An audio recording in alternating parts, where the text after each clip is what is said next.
Hey there, warriors. David D here from davidD.ca, your one-stop shop for health, wellness, and living a life you love.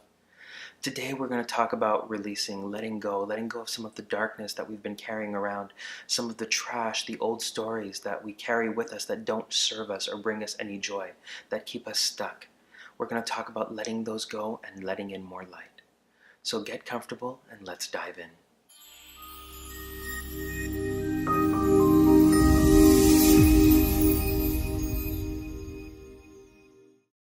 The weather is shifting. We're moving out of the dark half of the year and into the light, at least for those of us in the northern hemisphere. The days are getting longer and brighter and the temperatures are rising. So today I wanted to give you guys something a little different so that we can dispel a little bit more of the darkness and let in more of the light.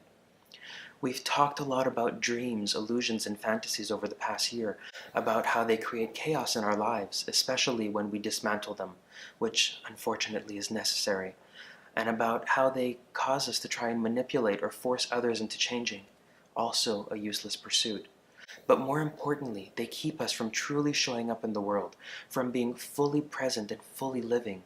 Now, some dreams are good. More than that, they're great. They keep us hopeful, aspiring, and visioneering. Others, however, become stale and heavy.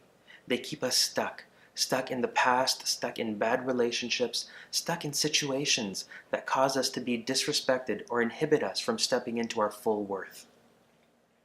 So let's write some letters and get rid of that bad juju. Let me ask you, what letter do you need to write? Doesn't mean you're actually going to send it, but what needs to come out? What needs to be released? What do you need to let go of? Who do you need to write the letter to? Is there a second letter that needs to be written? Do you need to write one to yourself? Is there a story that hasn't been told, feelings that haven't been expressed, or words that perhaps haven't been heard? Perhaps there is forgiveness that needs to be given. I anticipate that if you're going to write a letter to yourself, there's going to be a fair amount of forgiveness that needs to go into that letter. Write it. Fill it with love.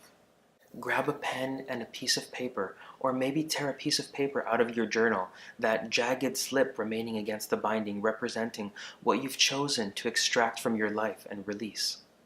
Write it out. Don't filter yourself or judge yourself for whatever it is you're feeling or whatever words are coming up for you. Your feelings are your own and you are entitled to them. Maybe it's not a letter that you need to write out. Maybe it's a dream or an illusion that needs to die. A fantasy of what life should have looked like, a vision of what a relationship should have been. Write it down. Write down all of it. Go for as long as you need. It can be one sentence or it can be 3 pages long. Keep going until you feel satisfied. Feel free to pause this video and come back. Don't worry, I'll wait. Now that you've got your letter ready, burn it. In a fire-safe container, please. An empty kitchen sink, an ashtray, or a soup pot set on the stove usually works well for this. Just make sure you turn on the fan or crack a window. If you've got a fireplace, throw it in. You may feel some resistance here, and if you do, that's okay. Even our worst stories, no matter how rotten they are, can be comfortable. But if you were compelled to write it down, then it's time to let it go. Light it up. Watch it burn. Release it as it goes up in flames. As it turns to ash, let it go and make room for new possibilities. Maybe you want to make a ritual out of this by lighting a candle and playing some meditation music. Or maybe you want to crank some rock music and pour yourself a glass of wine. Whatever your jam is, just go with it. If tears come, let them flow. Some dreams are heavy and they need to be mourned. Others are a bittersweet release. If you want to dance around in your underwear while sending it off into the ethers, go for it. If you've got more than one letter to burn, light them up.